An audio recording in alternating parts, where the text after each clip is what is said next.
What's going on, everybody? It's your boy Nomis J, man, coming at y'all real quick. Just coming some Pistons talk for a minute, man. A few things happened, of course, this week. For starters, Pistons go out there, man, and hire David Mixberg, if that's how you pronounce his name, to be the new assistant GM for the Detroit Pistons. So, I mean, he's coming from, I believe, the Milwaukee Bucks. Yeah, I think he's coming from the Milwaukee Bucks, if I'm correct. Yes. You know, that move basically is what it is. You know, it's like one of those, when you hear assistant GM or assistant of anything getting hired, you know, you can make what you can out of it, but you pretty much know what's going to go on. You know what I'm saying? I'm not necessarily going to get to all his history with the Pistons and with the Milwaukee Bucks and his, you know, his past aggressions. You know, a lot of videos makers have already covered that. You know, just for me personally, I say it's about time we have a GM, and now we have the assistant, because it didn't make any sense that we had an assistant GM for the longest with no GM, which I found funny.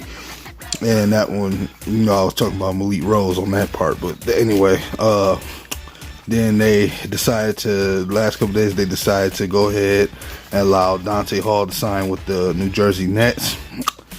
Okay. I did not see that one coming, but you had to know that it could happen. He wasn't really a major player for the Detroit Pistons, obviously. He's been in the G League. He was undrafted this year. You know, I did a video on him earlier when he first got signed by the Pistons in the G League. I said this guy has a lot of potential. I said if they really work on him in a couple years, he could maybe be something decent, especially if they can get most out of his defense ability and just, you know, groom him really well. But, you know, he's going to the Nets. It's probably for depth reasons, possibly, because obviously you know who they have on their starting lineup. You know, and this could be a corresponding move as well for the whole Justin Patton scenario as well that we made. So, you know, you had to figure he was the odd one out. Does not mean the Pistons can't find something better or equally as good, or in case you want to go about it, it's no excuse.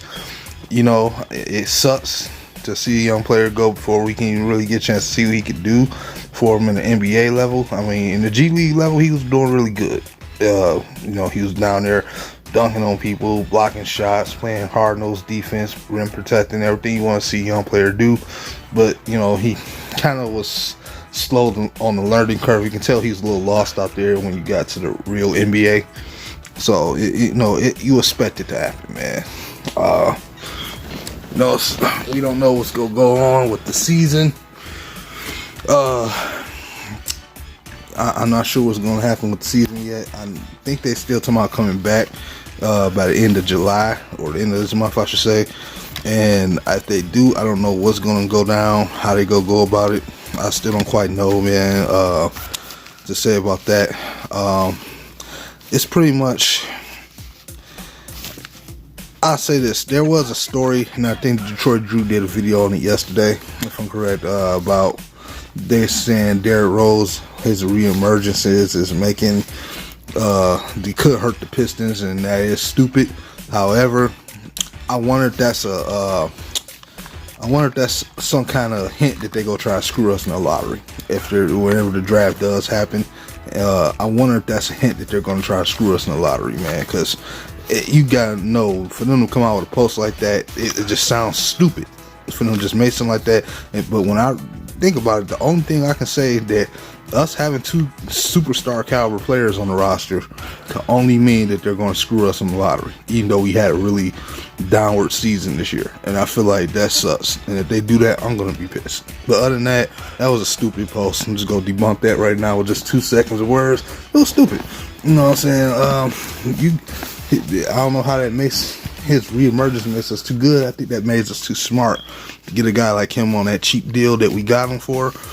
And he's putting up the production that he does, you know what I'm saying, and still acts like a leader out there on the court, man. That's kind of what you can't really, help but to ask for something like that, man. That's all I can say for that matter. We'll see anything else that comes up for Detroit news.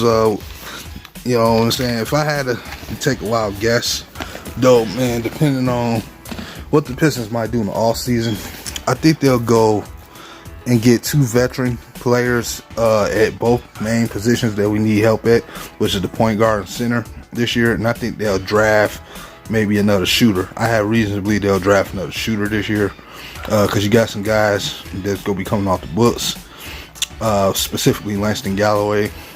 And you know what I'm saying, so there's one guy, so you probably go draft somebody in rotation with that.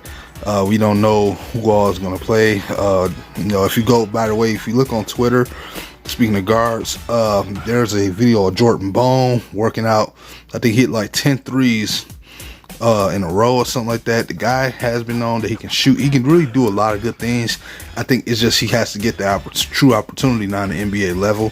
So that's why I'm like concerned. I don't know where the Pistons may go in this draft, and I think they will go like a more of a combo guard or shooter more so than a point guard, because you know what I'm saying, this team with Blake Griffin and D Rose, to me it seemed like they're just likely to get a veteran at the point guard position. I think wherever they can afford, you know, somebody they can use temporarily while somebody's developing. I just kind of had that feel, you know, the way this while I call it pre-rebuild is going.